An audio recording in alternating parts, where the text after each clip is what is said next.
사람들 사이에 사랑을 전파하는 것만이 현재의 사회 구조를 개선할 수 있다.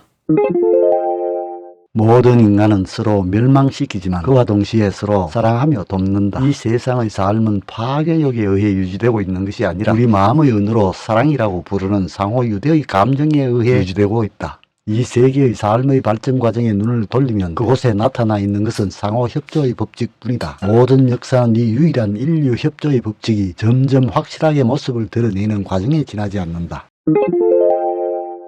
사랑이라는 것은 위험한 말이다. 가족에 대한 사랑이라는 이름으로 온갖 사악한 행위가 저질러지고 조국에 대한 사랑이라는 이름으로 더욱 사악한 행위가 자행되며 인류에 대한 사랑이라는 이름으로 가장 큰 사악한 행위가 일어나고 있다. 사랑이 인간 생활에 의의를 주고 있음은 이미 오래전부터 알고 있지만 도대체 그 사랑이라는 것은 무엇일까? 이 문제는 지금까지 끊임없이 동서고금의 현자들에 의해 해답이 제시되어 왔지만 그것은 언제나 부정적인 답이었다. 흔히 사랑이라 불리며 사랑이라는 이름으로 통하고 있는 진정한 사랑이 아니라는 것이다.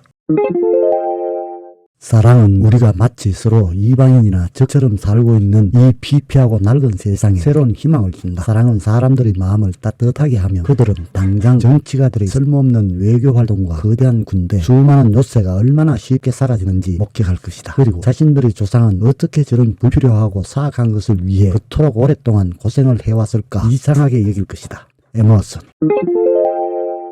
인류 사회의 여러가지 큰 문제에 적용되는 사랑의 힘은 이제 진부한 것이 되어 잊혀지고 말았다. 역사상 한두 번 사랑이 적용되었고 그때 그다란 성공을 거뒀을 뿐이다. 그러나 언젠가는 사랑이 인간 생활의 보편적인 법칙이 되어 오늘날 사람들이 겪고 있는 모든 불행이 사라질 날이 반드시 올 것이다.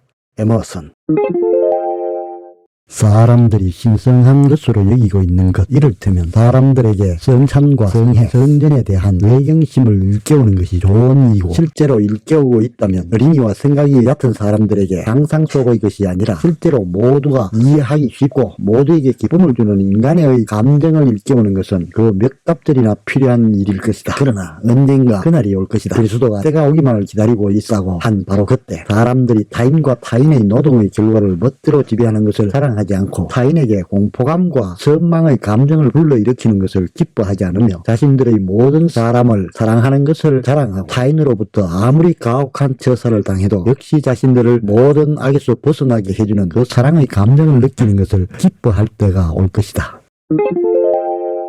중국의 현자 가운데 맹자와 비교되는 묵자가 있다. 그는 권력자들에게 힘과 부와 권력과 위세에 대한 존경심이 아니라 사랑에 대한 존경심을 사람들에게 고취하라고 충고했다. 그는 말했다. 사람들은 부와 명성을 사랑하도록 교육받았기 때문에 그것을 사랑하고 있습니다. 그들이 사람을 사랑하도록 가르쳐 보십시오. 틀림없이 사람을 사랑하게 될 것입니다. 공자의 제자인 맹자가 그 말에 찬성하지 않고 거기에 반박해 묵자의 가르침은 묵살되고 말았다. 그러나 그 뒤 2000년이 지난 오늘날 그 가르침은 바로 그것과 똑같은 말을 하는 진정한 그리스도교의 빛을 사람들로부터 가리는 것이 사라진 뒤에 우리 그리스도 사회에서 실현될 것이다.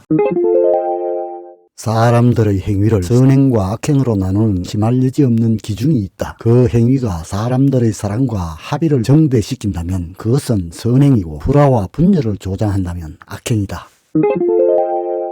불화와 전쟁과 형벌과 정오의 시대를 대신하는 융화와 안녕과 사랑의 시대는 반드시 온다. 왜냐하면 사람들은 이미 정오는 영혼에 있었으나 육체에 있었으나 또 개인에 있었으나 사회에 있었으나 유해한 것이며 사랑은 각 개인과 모든 사람들에게 내재적 외적으로 행복을 준다는 것을 알고 있기 때문이다. 그 시대는 다가오고 있다. 그것이 오게 하는데 전력을 다하고 그것을 멀리 밀어내는 일을 애써 삼가는 것이 우리의 의무이다.